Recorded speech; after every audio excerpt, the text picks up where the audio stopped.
We all know the feeling of waking up with a sudden, vivid vision for growth and the person we hope to become. When it comes to achieving those goals, most people approach the task as an amateur, choosing to rely on the feeling of motivation to get started.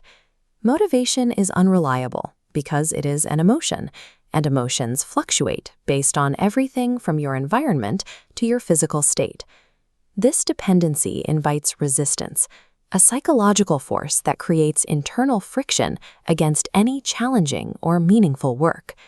Resistance thrives when we allow our mood to dictate our actions. Building a life on how you feel leads to inconsistency. Lasting change requires leaving motivation behind and adopting the professional's path of deliberate discipline. To understand why discipline is necessary, we have to look at how the brain manages effort.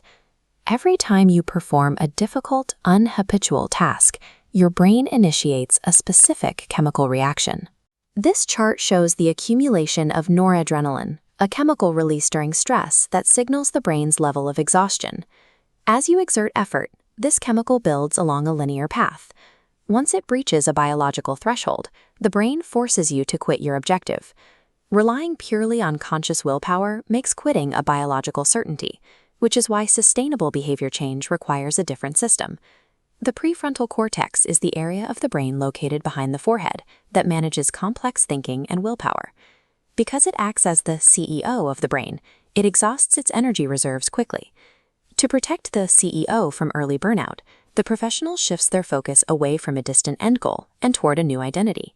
Instead of fixating on the massive effort of running a marathon, they focus on becoming a runner. Aligning daily choices with a desired future identity removes the exhausting internal debate of whether or not to act, preserving the brain's limited energy.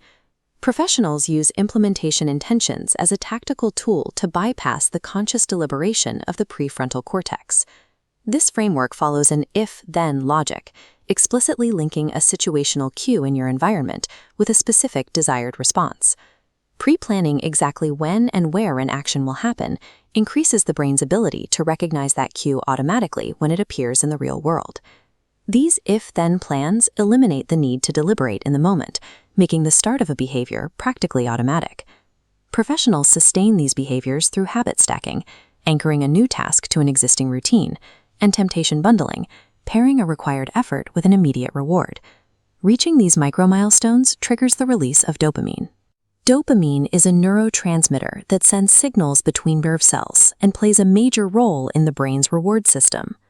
As shown here, dopamine physically interacts with and decreases the levels of accumulated noradrenaline in the brain. This interaction provides a chemical reset, keeping exhaustion at a safe level and allowing you to continue putting in effort without hitting the quitting threshold. This continuous cycle of effort and reward slowly builds a semi-permanent neural highway in the brain, linking your actions directly to your reward centers. Consistent repetition serves as the essential biological mechanism required to permanently bypass the brain's effort limits. The basal ganglia are a group of structures located deep in the brain that coordinate automatic movements and habits. This is the final destination for a newly formed habit.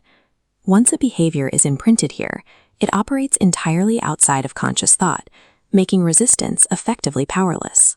The professional executes their routine as a matter of course, avoiding the amateur's mistake of waiting to feel inspired. At this stage, execution becomes the default setting, insulated from the daily fluctuations of mood and motivation. This is the definition of true discipline, making a choice today that casts a vote for your future identity, and letting neuroscience do the heavy lifting tomorrow.